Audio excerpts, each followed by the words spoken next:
นะโมตัสสะภะคะวะโตอะระหะโตสัมมาสัมพุทธัสสะนะโมตัสสะภะคะวะโตอะระหะโตสัมมาสัมพุทธัสสะนะโมตัสสะภะคะวะโตอะระหะโตสัมมาสัมพุทธัสสะโพธินามวัฏเมธานามขันธานังเมปริสุทธังนิพพานังปรมังสุขังนิพพานังปัจจโยโหตุอนาคเตกาเลอิเมสัพเพปุญญานิปรโลกัมหามาตาปัสสายันตุอุทิเสสามาสัพเพเทวาสัพเพเทวาสัพเพเทวาอนุโมทันตุอิมานิมายังปันเตมาตากาปตานิสัพพลิวรานิภิกขุสังฆัสสะโอโนสยามาสาธุโนพันเตภิกขุสังโฆอิมานิ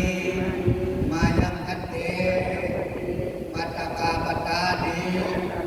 สัพพลิวรานิปฏิคันหาตุอัมหากันเจวา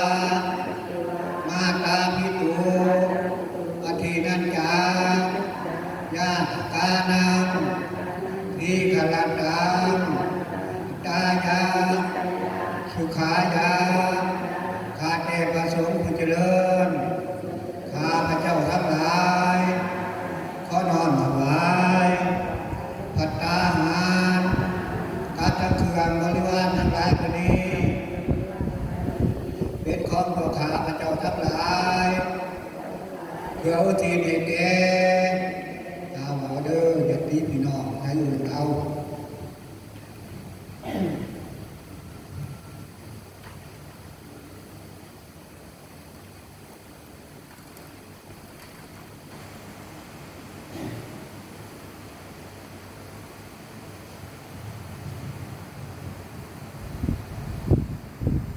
เจ้ากรรมนายเว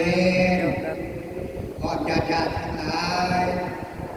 ที่ล่วงลับไปแล้วสู่พันโลกเบื้องหน้าหากว่าดวงวิญญาณอยู่ที่ไหนก็ตาม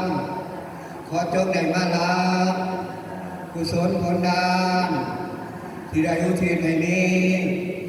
ถ้ารับแล้วหากมีทุกข์ขอให้พ้นจากทุกข์เมื่อมีความสุขสุขยิ่งขึ้นไปเพื่อประโยชน์และความสุขแก่ข้าพเจ้าทั้งหลายตลอดกาลนานเทอญ